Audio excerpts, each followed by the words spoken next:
दोस्तों, आज के इस वीडियो में हम एक ऐसे हुक्मरान के बारे में जानने जा रहे हैं जो तारीख का सबसे बड़ा बदनसीब और लानती हुक्मरान था, जो अपने तकब्बुर और घमंड की वजह से लानती बन चुका था। वो हुक्मरान कोई और नहीं बल्कि यजीद था कि जिसने मुसलमानों के तीसरे इमाम यानी हजरत हुसैन रज़ियल्लाहु अन्हु को कत्ल यानी शहीद करवा दिया था। न सिर्फ शहीद करवाया था बल्कि साथ ही साथ उनके सिर मुबारक को नेज़े पर रखकर पूरे कूफा के इलाके में घुमाया था। इस जंग में जहां एक तरफ दुश्मनों की तादाद हजारों में थी, वहीं दूसरी तरफ सिर्फ और सिर्फ 72 लोग ही मौजूद थे। दोस्तों, बात है उस वक्त की कि जब आखिरी पैगंबर हजरत मोहम्मद सल्लल्लाहु तआला वसल्लम के नवासे यानी इमाम हुसैन रज़ियल्लाहु अन्हु कूफा शहर के पास पहुँचे, जो कि अपने भाई मुस्लिम बिन अकील रज़ियल्लाहु अन्हु के खत मिलने पर वहां आए थे, मगर उनको कूफा शहर के बाहर ही रोक लिया गया और शहर के अंदर दाखिल ना होने दिया गया। तब इमाम हुसैन रज़ियल्लाहु अन्हु ने अपने काफिले को वापस मोड़ लिया और पास ही में एक चटियल मैदान के पास पहुँचे, जिसे करबला के मैदान के नाम से जाना जाता था। मगर दोस्तों, हजरत मुस्लिम बिन अकील जो कि हजरत हुसैन रज़ियल्लाहु अन्हु के भाई थे, जिन्हें हुसैन रज़ियल्लाहु अन्हु ने सबसे पहले कूफा शहर भेजकर वहां का जायजा लेने का हुक्म दिया था, उनको कूफा शहर वालों ने पहले ही शहीद कर दिया था।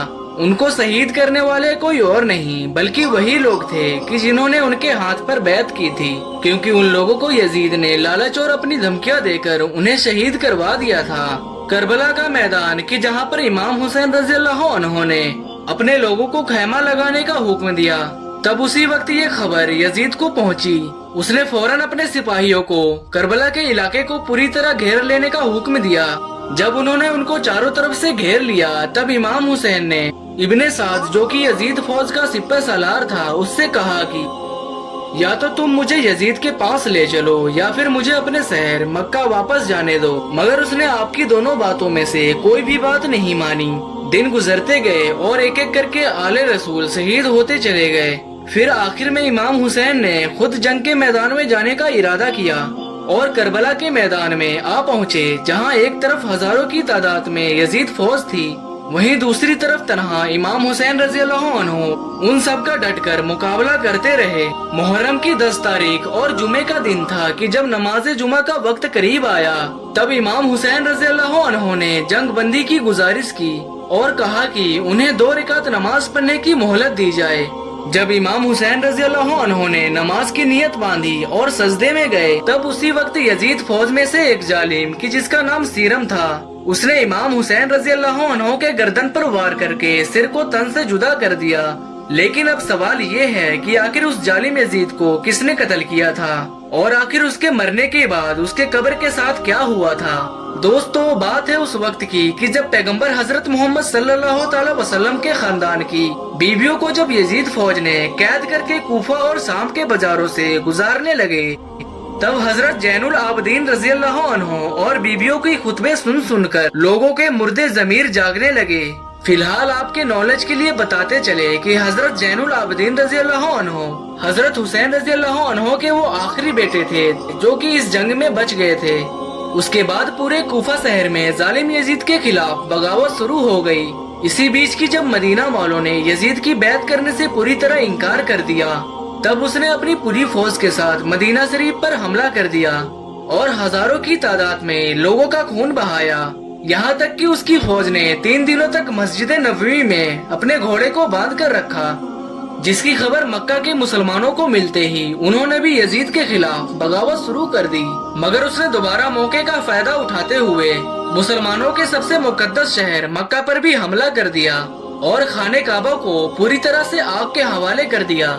इतना सब कुछ होने के बाद अब पूरी मुस्लिम दुनिया में उसके खिलाफ बगावत शुरू हो चुकी थी, मगर जालिम यजीद हर बार किसी न किसी चाल से बच जाता था। मगर कुछ ही दिनों बाद उसे एक बीमारी ने पूरी तरह घेर लिया, एक ऐसी बीमारी कि जिसका कोई इलाज मौजूद नहीं था। अरब के सारे बड़े से बड़े हकीम परेशान हो गए कि आखिर ये कौन सी बीमारी है कि जिसके अंदर उसका पेट अंदर ही अंदर सड़ता जा रहा है और साथ ही साथ उसे प्यास की शिद्दत भी सताने लगी, क्योंकि इस बीमारी में अगर वो पानी पी लेता था तो वो इसके लिए जहर का काम करता था, क्योंकि पानी पीते ही उसके पेट में जलन होने लगती थी।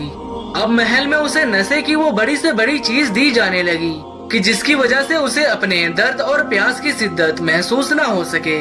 तब उसी वक्त की वो बंदर जो यजीद के साथ हमेशा रहता था, वो जंगल की तरफ भाग गया। उसको ढूंढने के लिए जब यजीद ने अपनी फौज के साथ जंगल की तरफ रवाना होना चाहा, तब वो एक घोड़े पर सवार हुआ, जो कुछ ही दूर जाने के बाद उस घोड़े ने यजीद को अपनी पीठ से नीचे गिरा दिया, जिसकी वजह से उसका एक पैर घोड़े की लगाम में ही फंसा रह गया। मगर घोड़ा न रुका और बड़ी तेजी के साथ दौड़ने लगा और फिर यजीद का सर एक पत्थर से जा टकराया, जिसकी वजह से उसकी फौरन मौत हो गई। अगर बात करें यजीद की कब्र के बारे में, तो उसका कब्र मुल्क शाम, जिसे आज के दौर में सीरिया के नाम से जाना जाता है, वहाँ मौजूद है। जब लोगों को इसके कब्र के बारे में इल्म हुआ तो उन्होंने इसके कब्र के ऊपर कूड़ा करकट डालना शुरू कर दिया, जिसकी वजह से आज के दौर में उसकी कब्र बिल्कुल भी नहीं दिखाई देती। मगर हाँ, इसी कूड़े के नीचे कहीं न कहीं उसकी कब्र मौजूद है। आज के इस वीडियो को हम यहीं पर खत्म करते हैं। वीडियो पसंद आने पर ना सिर्फ वीडियो को लाइक करें, बल्कि अपने फ्रेंड्स के साथ भी जरूर शेयर करें। साथ ही साथ हमारे चैनल को सब्सक्राइब कर लें, ताकि इसी तरह की इस्लामिक और हिस्टोरिकल नॉलेज आप लोगों तक पहुंचती रहे।